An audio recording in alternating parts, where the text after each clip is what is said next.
Hello বন্ধুরা, কেমন আছো তোমরা সবাই? তো চলে এসেছি একটা জিভে জল আনা ভিডিও নিয়ে। তো অনেক গরম পড়েছে, ভাবলাম একটু আম মাখা খাওয়া যাক। তো দেখো আমার সব পার্টনাররা চলে এসেছে চুলকাতে চুলকাতে আম বাগানে। তো এখন আম বাগানে গিয়ে আমরা হামলা করব, মানে হামলা, আম পারবো, ইচ্ছা মতো আম পারবো, আম পেরে আমরা আম মাখা করব। তো দেখতে পাচ্ছ গাছে কত আম ঝুলে আছে, কত সুন্দর দেখো।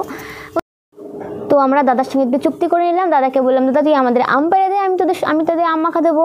তো দাদাও সত্যটা রাজি হয়ে গেল। তো দাদা দেখো ইচ্ছা মতো আম পাড়ছে, লোকের গাছ, উফ আম পাড়তে কি মজা। তো এদিকে দেখো আমার দুই বোন গাছ বাদর, গাছ ধরে ঝুলাঝুলি করছে, মানে কে কার আগে আম পাড়ে, একজন গাছ ঝুলে আছে আর একজন আম পাড়ছে সত্যি। এদিকে আবার দাঁত কেলিয়ে কেলিয়ে নিয়ে আসছে আমটা, মনে হয় কি ধরে ধুমধুম দিয়ে দিই। তো দেখো আমের এখনও আতর কাটিনি, কিন্তু তার মধ্যে আমরা আমগুলো পেড়ে মাখা খাওয়া শুরু করে দিয়েছি। আমরাও সত্যি কি মানুষ। তো তো দাদা একটা করে আম পাড়ছে আর বোন একটা করে আম এনে আমার হাতে দিচ্ছে, মানে আমাকে কি পেয়েছে এটা কে জানে। তো তারপরে চলে আসলাম আমি আমার ক্যালটা মার্কা চেয়ারটা নিয়ে। উফ, তো এরা এমনভাবে আম পাড়ছে মনে হচ্ছে আম গাছগুলো ওদের বাপের আম গাছের মতো ইচ্ছা মতো আম পাড়ছে। তো দেখো দুদিনের জন্য বাপের বাড়ি ঘুরতে যাচ্ছি, তাও আমার বোনদের কি আবদার, দিদি আম মাখা খাওয়া, দিদি আম মাখা খাওয়া। তো বোনদের আবদার রাখতে গিয়ে আমি চলে গেলাম বাগানে। তো দেখো কত আম পেড়েছি, আমগুলো নিয়ে চলে আসছি বাড়িতে ড্যাং ড্যাং করতে করতে, একদম চুরি করেছি কেউ বলতেই পারবে না। তো তারপর চলে গেলাম কাকিমাদের বাড়ি। তো দেখলাম ভাই দুটো কাঠবিড়ালেরই বাচ্চা পেয়েছি, কি কিউট বাচ্চা দুটো, এত সুন্দর না। বাচ্চা দুটো মা থেকে আলাদা হয়ে গেছে, আগের দিন একটা হালকা ঝড় দিয়েছে, ওখান ওদের বাসা থেকে ওরা পড়ে গেছে, তো ভাই পেয়েছে। তো এত সুন্দর বাচ্চাগুলো কি কেউ ফেলে দিতে পারে বলো। তো তারপরে দেখলাম যে খরগোশটা আমাকে ডাকছে, এই মনা শোন শোন, তো খরগোশের সঙ্গে দেখা করে আসলাম। তো এবারে শুরু হলো আমাদের আসল পর্ব, আম কাটাকাটি। দেখো আমি আম কাটতে বসে গেছি খ্যাচখ্যাচ খ্যাচখ্যাচ করে, বোনদের তো সহ্য হচ্ছে না, দেখো সব কটা পাশের শগুনের মতো বসে আছে কখন আম মাখা খাবে। তো আমি আর দেরি করছি না, তাড়াতাড়ি ঝটপট ঝটপট করে হাত চালাচ্ছি, আমগুলোকে কাটছি।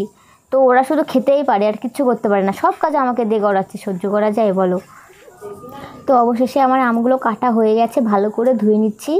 এরপর আমগুলো কোচানোর পর্ব, ফার্স্ট পর্ব চলে গেছে, এটা হচ্ছে সেকেন্ড পর্ব আম কোচানোর। এই যে দেখো আমগুলোকে আমি খুব কোচাইনি, একদম স্লাইস করে কেটেছি যাতে আমগুলো মুখে পড়লে খেতে ভালো লাগে। বেশি কুচি কুচি করলে সেটা আবার একরকম টেস্ট, এগুলোর আবার একরকম টেস্ট। তো দেখো আমি আমগুলো কোচাচ্ছি কুচকুচ করে।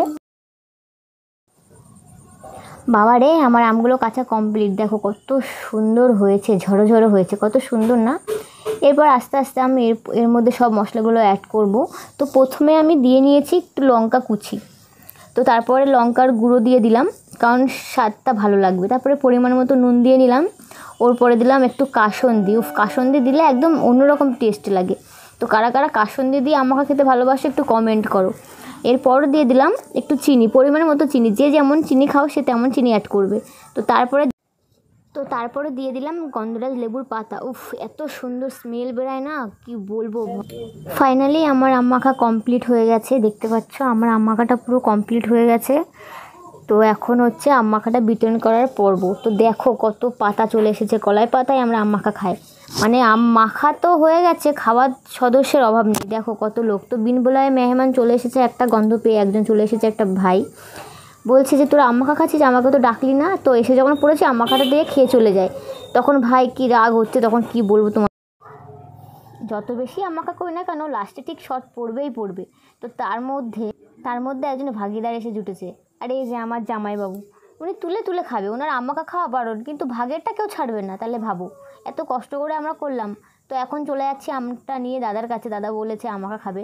তো দেখো আমার পিছনে কত সদস্য, বাচ্চা কাচ্চা গুড়ি গাড়া বুড়ো হাতি সব আমার পিছনে আছে আম মাখা খাবে বলে, টাকলা টুকলো সব। তো সবাইকে নিয়ে আমার সংসার। তো আমি চলে গেলাম। তো সবাই পিছনে লাইন দিয়েছে, দেখো সব আম বাগানে যাচ্ছে আমার পিছনে পিছনে। ওই দেখো একটা খুদে সদস্য টুকটুক করতে করতে আসে, ওই যে খুদে সদস্য আমার একটা। সবাই আম মাখা খেতে পারবে কিন্তু ক্যামেরায় মুখ দেখাতে পারবে না, যে যা দিয়ে পারছে সে তাই দিয়ে মুখটা লুকাচ্ছে। দেখো আমার দাদা এত সুন্দর করে সবার সামনে আমটা পেরেছে, বাট আম মাখা খেতে গিয়ে তার মুখ লুকাতে হচ্ছে। তাহলে ভাবো কত একটা নির্লজ্জের মতো কাজ করেছে আম মাখাটা খেয়ে। তো এই একজন বলছে আমি আম মাখা খাবোই না তুই ক্যামেরা করলে।